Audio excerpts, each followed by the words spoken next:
திமுக தான் நீட்டு கொண்டு வந்து துரோகம் பண்ணது, மாணவர்களுக்கு அஞ்சலி செலுத்துறோம்னு சொல்லிட்டு அதிமுக நீட்டை கண்டிச்சு ஆர்ப்பாட்டம் பண்ணிட்டு இருக்காங்களே. அவங்க தைரியம் சட்டசபையில பேச சொல்லுங்க. அதே போல நயினார் நாகேந்திரன் சொல்லியிருக்காரு 26 தேர்தல்ல இறைவன் திமுகவை வீட்டுக்கு அனுப்புவான்னு சொல்லிட்டு.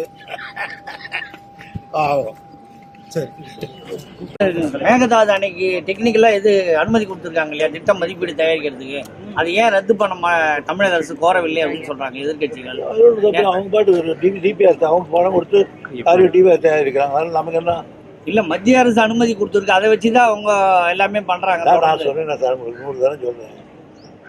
அது ஒரு மத்திய அரசாங்கம் இவங்க கொட்டு முன்ன கூட கொடுத்தாங்க, முன்னே போனாங்க மத்திய அரசாங்கம் பர்மிஷன் கொடுத்தாங்க, டிபிஆர் ஒன்று கொடுத்தாங்க.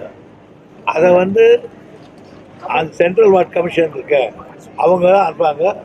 அதை அடுத்து அவங்க வேற இதுக்கெல்லாம் அனுப்பணும், 3-4 கமிட்டி அதுக்கெல்லாம் அனுப்ப வேண்டாம்னு திருப்பி அனுப்பிட்டாங்க. சுற்றுச்சூழலுக்கு அனுப்பிச்சாங்க, அதெல்லாம் முடியாதுட்டாங்க. கிளீனாக சொன்னாங்க, தமிழ்நாட்டுக்கு ஒத்துழைப்பு இல்லாமல் அவர்கிட்ட நீ இப்போ வாங்காமல் இதை டேமை கட்ட முடியாதுன்னு சொல்லிட்டாங்க. அதுதான் போட பெரிய பிரச்சனை.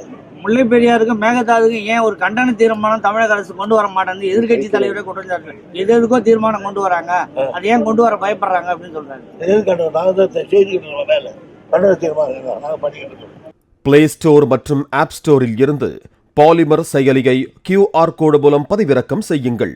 செய்திகளை உடனுக்குடன் பெறுங்கள்.